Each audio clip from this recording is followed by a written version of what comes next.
my plant's in the way. This is Hermione, inspired by Harry Potter's Hermione. And this is solely my favorite. No, kidding. I don't have favorite plants. I used to have another plant. Her name was a no name. So we're not gonna talk about her because unfortunately she passed away not too long ago. But that's not why we're here. And let me tell you why we're here. It's because we're gonna review this book. I don't even have it on me. Hey guys, so let me turn down my computer at all angles. Okay, so today we're going to review, oh god. Today we're gonna review Before the Coffee Gets Cold, and let's get into this because I did not like this book, and we're gonna get into why I did not like this book. A part of my 24 books I want to read in 2024, Before the Coffee Gets Cold was definitely a series that I wanted to complete. Unfortunately, I did not like the first book, obviously. So I'm gonna switch it out for another book by Greta Thunberg. She's a climate activist, so I want to really read her book anyway. So I guess everything happens for a reason. But today we're going to be drinking hot cocoa all out of the cup that my friend got me for Christmas, a Harry Potter mug. Hot cocoa, not coffee.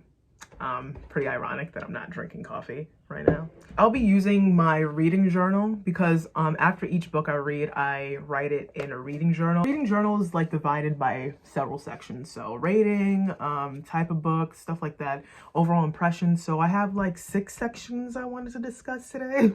I have 3 pages worth of notes that I want to discuss and whatnot, and we're gonna get into that. So for section 1, I wanted to say the title is Before the Coffee Gets Cold by Toshikazu Kawaguchi. The genre for the book is, it's a Japanese book translated in English. It is a magic realism and time travel fiction novel.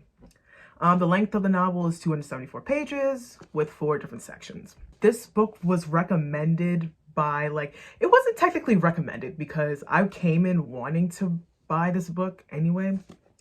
And he was like, this is such a great novel. This is at Barnes & Nobles, by the way. This is such a great novel. I just love it. So introspective. Did not see any of that. I did not see any slight of introspectiveness, is that even a word, in this novel, and I want to discuss that. So section 2, kind of like a rating of the book.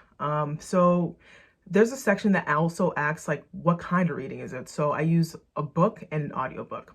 And to make it clear, I actually use audiobooks when I cannot get through a book. So if I have to use an audiobook, it's not a good sign. Or if I want to finish a book faster, but overall, I try my best not to use an audiobook. But I had to because I just wanted to get through this book. I rated 2 stars out of 5 stars. And then as I'm writing this review, this book was actually rated 2.5 out of 5 stars. When I first read it, I'm like, okay, it's a 2.5. But now that I'm writing my review, I'm like, I definitely actually hate this book even more. I ducked it down 0.5 points for that. I'm sorry. My rate of enjoyment, that would be, I would say 2 stars. I would rate it. And my ease of reading, so basically how hard the book was to read or how easy the book was to read, I rated it 5 stars. This is good. I rated it 5 stars out of 5 for the ease of reading. Yeah. So it's peppermint. Okay. So section 3 is kind of like a summary / main take of the book. So this review will have spoilers. It has 4 different sections and 4 separate sections that belongs to each situation, basically. And so with each situation, there's 4 different sets of people going back in time. So there are 5 rules in order to travel back in time. I don't have all of them right now, but I do have like 2 off the top of my head. Obviously you have to drink the coffee before it gets cold. Number 2, when you go back in the past, you cannot change the past, if that makes sense. Which at that point in the novel, I'm like, then what's the point of going back in time? But I understand it later on in the novel. So you cannot change the past when you go back into the past. And another rule I believe was, I forgot. Let me think.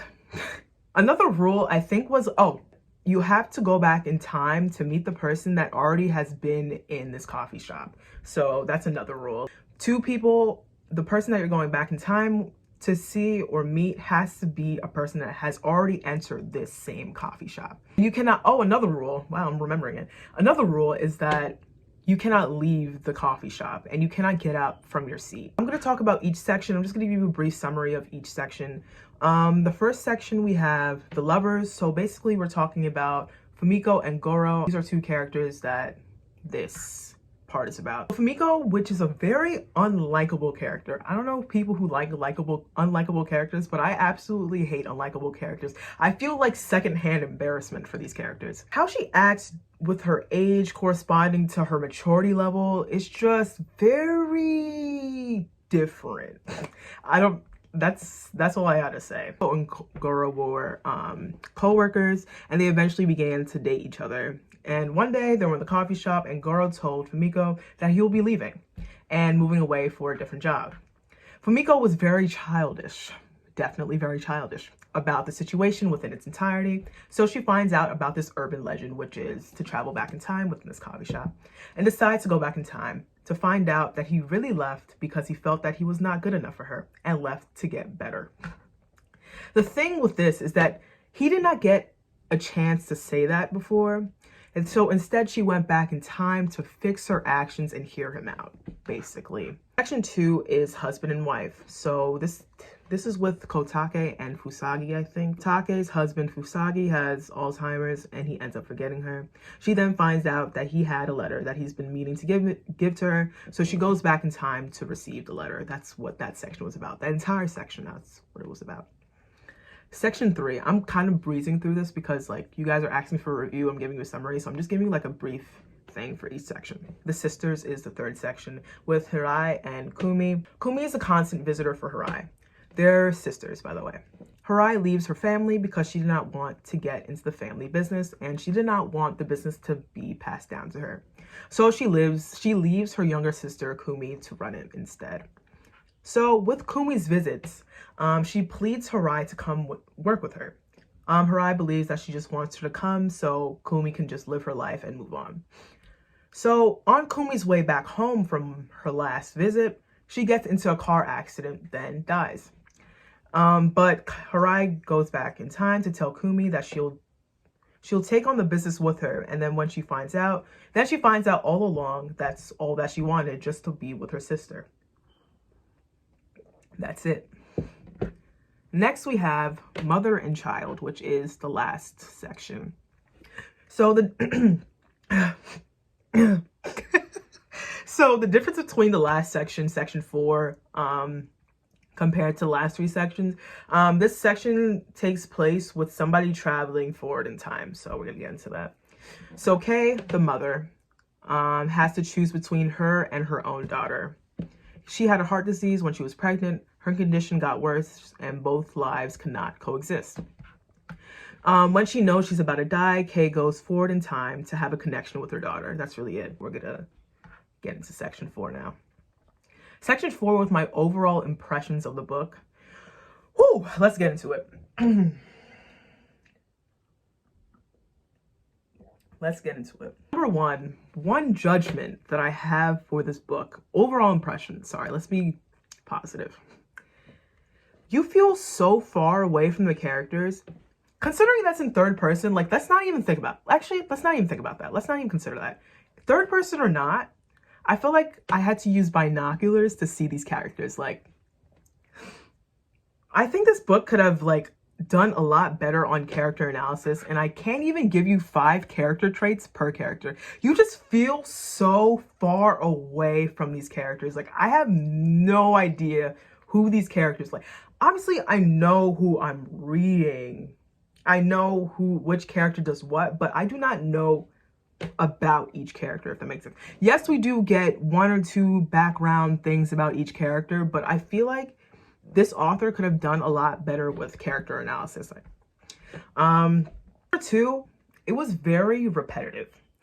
So it was in each section, as you can see, I said, it's the same type of story, same type of lesson each character has learned. Each section falls along the lines of someone losing someone they loved, and they attempt to fix their future emotions and actions from that one event. So it's that concept 4 times, again and again and again, starting over, if that makes sense. And like, they're repeating the rules over and over again. I get it, that's what you have to do in order to travel forward, back in time, whatever. But everything was just so repetitive about the book. Like, at some point, by the 2nd story, we got it already. We got it down pat. My 3rd critique / overall impression was the story was too flat. Not that many complex elements, not a lot of moving parts within this novel. And there were a lot of scenes that were very obvious. For example, like who Kay's daughter was, or that she was going to pass away eventually, because everyone either leaves or passes away in this novel. Like, they leave or die. That's kind of what it is. So we have, I need to calm down.